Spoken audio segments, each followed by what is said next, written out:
இன்றைக்கான வீடியோ பார்க்குறதுக்கு முன்னாடி நம்ம சேனலை மட்டும் லைக் அண்ட் சப்ஸ்கிரைப் மட்டும் பண்ணிடுங்க. ஃபஸ்ட்டு எடுத்தோடனே ஆதியை தான் காட்டுறாங்க. ஆதி வந்து நம்ம கல்யாணத்துக்கு வர்றவங்கலாம் வெல்கம் பண்ணிக்கிட்டு இருக்காரு. அந்த நேரத்தில் வந்து ஒரு டாக்டர் வராரு. அதாவது நம்ம ஆதிக்கு வந்து ஹார்ட்டெல்லாம் மாற்றி வச்சார்ல, அந்த டாக்டர் வராரு. டாக்டர் வந்தோடனே, வாங்க டாக்டர், எப்படி இருக்கீங்க, நல்லா இருக்கீங்களா அப்படிங்கிற மாதிரி கேட்டவுடனே, நல்லா இருக்கேன், நீங்கள் எப்படி இருக்கீங்க, உங்கள் உடம்புக்கெல்லாம் எப்படி இருக்குது அப்படிங்கிற மாதிரி டாக்டர் வந்து கேட்காரு. உடனே ஆதி கேட்காரு, ஆமாம் டாக்டர், நான் மறந்துட்டேன், உங்கள்கிட்ட ஒன்று கேட்க நினச்சிக்கிட்டே இருந்தேன் அப்படிங்கிற மாதிரி சொன்னோடனே, கேளுங்க என்ன ஆதி அப்படிங்கிற மாதிரி டாக்டர் கேட்காரு. சார் கொஞ்சம் தனியாக போய் பேசுவாங்க வாங்களேன் அப்படிங்கிற மாதிரி கூப்பிட்டு போகிறாரு.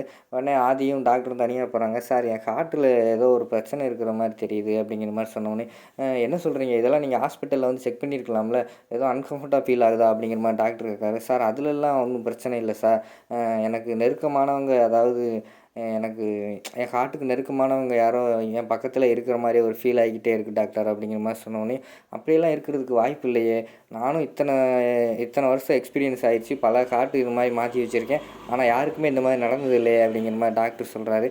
இல்லை டாக்டர், எனக்கு அப்படி தான் தோணுது, என்னை இதயத்துக்கு நெருக்கமானவங்க யாரோ என்னை சுற்றியே இருக்கிற மாதிரியே தோணுது டாக்டர் அப்படிங்கிற மாதிரி சொன்னோடனே, ஆதி, நீங்கள் எதுவுமே நினைக்காதீங்க, நீங்கள் வந்து இந்த படத்தையும் நாடகத்தையும் பார்க்குறத முதல்ல நிறுத்துங்க, அதை பார்க்குறதுனால தான் உங்களுக்கு இப்படியெல்லாம் நடக்குது, அப்படிலாம் இருக்கிறதுக்கு வாய்ப்பே இல்லை, வேணால் நீங்கள் கல்யாணத்தை முடிச்சுட்டு வாங்க, என்கிட்ட வாங்க, நான் ஒரு சைக்காட்டிஸ்டா டாக்டர், எனக்கு தெரியும், அவர்கிட்ட வந்து உங்களை வந்து நான் இன்ட்ரோ பண்ணுறேன், அவர் உங்களுக்கு எல்லாத்தையும் தீர்த்து வச்சுருவார் உங்கள் சந்தேகத்தெல்லாம் அப்படிங்கிற மாதிரி சொன்னோடனே, சரி டாக்டர் அப்படிங்கிற மாதிரி ஆதி சொல்லிடுறாரு. அதுக்கப்புறம் டாக்டர் வந்து கிளம்பி போனோடனே ஆதி வந்து தனியாக நின்று யோசிச்சுக்கிட்டே இருக்கார். டாக்டர் என்ன தான் சொன்னாலும் என் உள் மனசில் ஏதோ எனக்கு நெருங்கினவங்க என்னை சுற்றி இருக்கிற மாதிரியே ஃபீல் ஆகுது, இது வந்து உண்மையாக தான் இருக்கும், டாக்டருக்கு தெரியாது அப்படிங்கிற மாதிரி ஆதி நினச்சிக்கிட்டே இருக்கார். அங்கிட்டு போய் வந்து நம்ம டாக்டர் வந்து யாருக்கோ கால் பண்ணுற மாதிரி காட்டுறாங்க. யாருக்கு கால் பண்ணுறாருன்னு பார்த்தோம்னா, நம்ம சைக்காட்டிஸ்ட் டாக்டர் இருக்கார்ல, அவருக்கு தான் கால் பண்ணுறாங்க.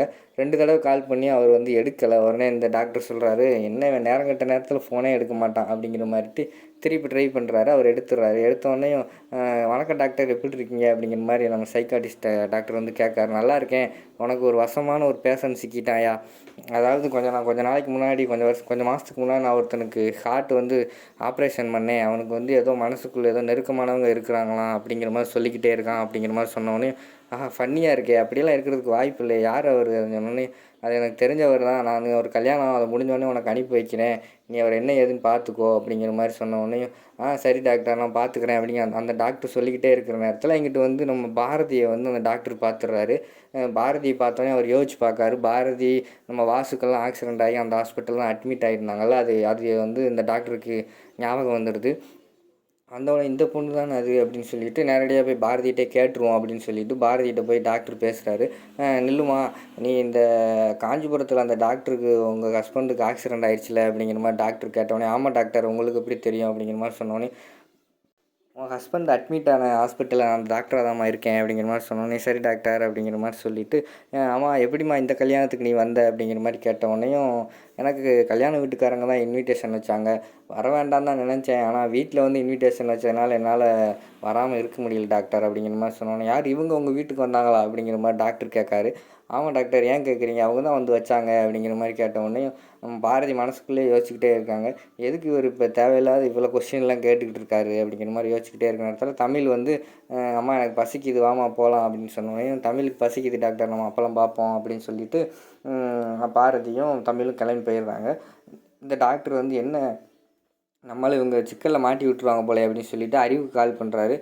எங்கே இருக்கீங்க, வாங்க, உங்களை தான் தேடிக்கிட்டு இருக்கேன் அப்படிங்கிற மாதிரி சொன்னோடனே, அறிவு உங்களுக்கு பின்னாடி தான் நிற்கேன், நான் வந்துடுறேன்னு சொல்லிட்டு அறிவு வந்துடுறாரு.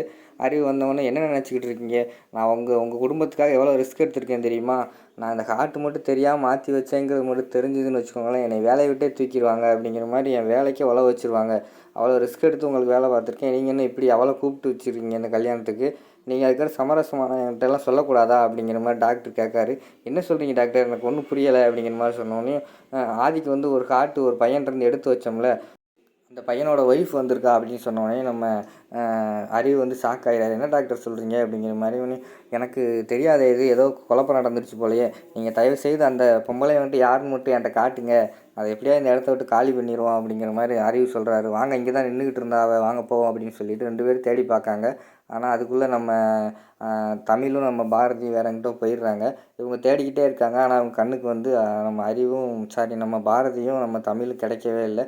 சரி டாக்டர், எனக்கு வேலை இருக்குது, நீங்கள் எங்கே பார்த்தாலும் எனக்கு கால் பண்ணுங்கள் அப்படின்னு சொல்லிட்டு அறிவு கிளம்பிடுறாரு. அடுத்து வந்து நம்ம பாரதியும் தமிழும் ரூமுக்குள்ளே பேசிக்கிட்டு இருக்கிற மாதிரி காட்டுறாங்க. அம்மா அந்த ட்ரெஸ்ஸு நல்லா இருக்கா அப்படின்னு தமிழ் கேட்காங்க. இது எத்தனை தடவை கேட்பேன், நான் தான் சொல்கிறேன் நல்லா இருக்குது அப்படிங்கிற மாதிரி சொன்ன உடனே, இல்லை நீ எப்படி இந்த ட்ரெண்டுக்கு ஏற்ற மாதிரி இருக்கியான்னு பார்த்துக்கிட்டு இருக்கேன் அப்படிங்கிற மாதிரி தமிழ் கிண்டல் பண்ணிக்கிட்டு இருக்காங்க. அந்த நேரத்தில் வந்து காலிங் பெல் யாரோ அடிக்காங்க.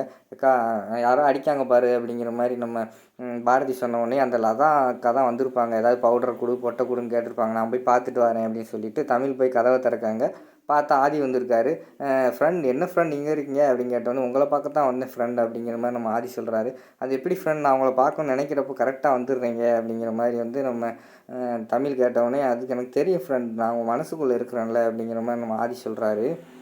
அடுத்து வந்து ஆதி வந்து சொல்கிறாரு, ஃப்ரெண்ட் நான் உங்களுக்காக ஒரு கிஃப்ட் வாங்கிட்டு வந்திருக்கேன், என்னென்னு சொல்லுங்கள் அப்படிங்கிற மாதிரி ஆதி கேட்காரு. தெரியல ஃப்ரெண்ட், ஆனால் நீங்கள் என்ன கிஃப்ட் வாங்கிட்டு வந்தாலும் எனக்கு பிடிக்கும், நீங்கள் கொடுங்க ஃப்ரெண்ட் அப்படிங்கிற மாதிரி தமிழ் சொல்கிறாங்க. உடனே நம்ம தமிழ் இருக்காங்களே, தமிழ் வந்து யோசிச்சு பார்க்காங்க. கடைசியாக வந்து நம்ம வாசு வந்து கிஃப்ட்டு வாங்கிட்டு வரேன், அப்படி பிறந்த நாளுக்கு வந்து கிஃப்ட் வாங்கிட்டு வரேன் அப்படின்னு சொல்லிட்டு தானே போகிறப்போ வந்து ஆக்சிடென்ட் ஆகிரும். அதெல்லாம் நினச்சி பார்க்காங்க. நினச்சி பார்த்துட்டு சார் இப்போ அதெல்லாம் எதுக்கு இப்போ ஞாபகம் வருது அப்படிங்கிற மாதிரி யோசிச்சு பார்த்துக்கிட்டே இருக்காங்க. அந்த நேரத்தில் வந்து ஆதி வந்து பைக்குள்ளே இருந்து ஒரு செயின் எடுக்காரு. செயின் எடுத்து, அதாவது கோல்டு செயின், அந்த கோல்டு செயின் எடுத்து நம்ம தமிழோட கழுத்தில் போட்டு விட்றாரு. போட்டு விட்டோடனே நம்ம பாரதி சொல்கிறாங்க, எதுக்கு ஆதி உங்களுக்கு கல்யாணத்துக்கே அவ்வளோ செலவாயிருக்கும், ஏன் இப்போ கோல்டு செயின்லாம் போடுறீங்க அப்படிங்கிற மாதிரி கேட்டோடனே, இல்லை இது நீங்கள் வந்து கோல்டாக பார்க்காதீங்க, என் ஃப்ரெண்டுக்கு நான் கொடுக்குற ஒரு கிஃப்டாக பாருங்கள் அப்படிங்கிற மாதிரி ஆதி சொல்கிறாங்க. உடனே தமிழ் சொல்கிறாங்க, அம்மா உனக்கு இந்த செயின் பிடிக்கலைன்னா சொல்லுமா, நான் வந்து திருப்பி கொடுத்துட்றேன் அப்படிங்கிற மாதிரி தமிழ் சொல்கிறாங்க. உடனே நம்ம ஆதி வந்து பாரதியை பார்த்து கண்ணு காட்டுறாங்க, பிடிச்சிருக்குன்னு சொல்லுங்கள் அப்படிங்கிற மாதிரி சொல்லிவிட்டு, உடனே எனக்கு பிடிச்சிருக்குடா அப்படிங்கிற மாதிரி நம்ம பாரதி சொல்லிடுறாங்க. உடனே வந்து தமிழ் வந்து அப்போ சரிம்மா நான் போட்டுக்கிறேன் அப்படின்னு சிரிச்சுக்கிட்டே சொல்கிறாங்க. அடுத்து வந்து நம்ம தமிழ் சொல்கிறாங்க, நம்ம இப்போ சந்தோஷமாக இருக்கும்ல, இந்த ஹேப்பி மொமெண்ட்டை வந்து நம்ம ஒரு செல்ஃபி எடுத்துக்கலாமா அப்படிங்கிற மாதிரி தமிழ் கேட்காங்க. எடுத்துக்கலாம் ஃப்ரெண்ட் அப்படின்னு சொல்லிட்டு நம்ம ஆதி, அதுக்கடுத்து தமிழ், பாரதி வந்து தனியாக நிற்காங்க. பாரதியை கூப்பிட்டு செல்ஃபி எடுப்போம் அப்படின்னு சொல்லிட்டு 3 பேர் செல்ஃபி எடுத்துக்கிறாங்க. அதோட பார்த்திங்கன்னா இந்த வீடியோ வந்து முடிச்சிடுறாங்க.